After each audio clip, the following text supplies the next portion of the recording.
समझ के सोना दिलवा लगैली औगे हे गे अपन समझ के सोना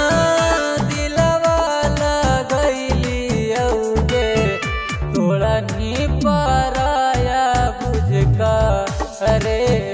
जाबागे सोना ये सोच के पागल होलऊ जाबा नेहिया के नाता तोड़ी गे नहीं अकेला छोड़ी काहे ऐसन कैनी गे का रे जाबागे सोना ये सोच के पागल होलऊ भेजबा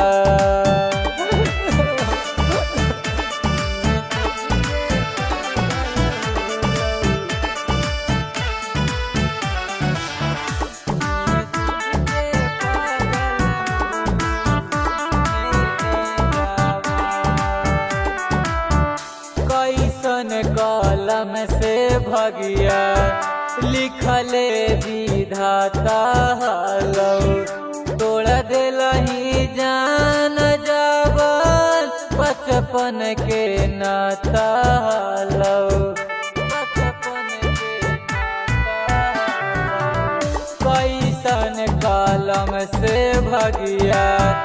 लिखले विधाता हलौ तोड़ दिलही जान जावन बचपन के नाता हलौ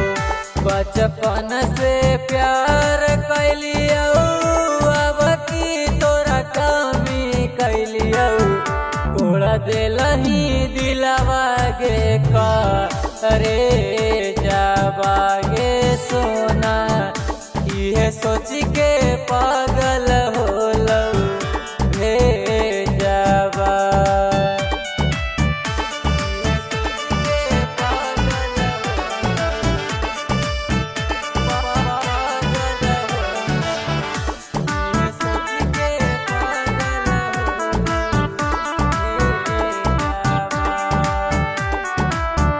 सोचनी ना कैसे रहबौ तोरा बिना हम गे देई के चल गेले दिल में जखम गे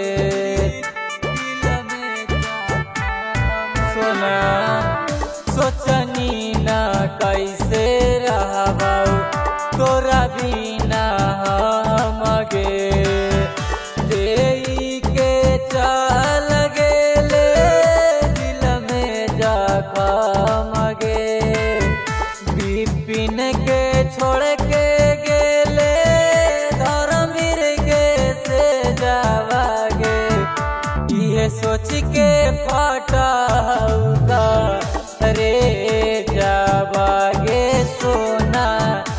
ये सोची पर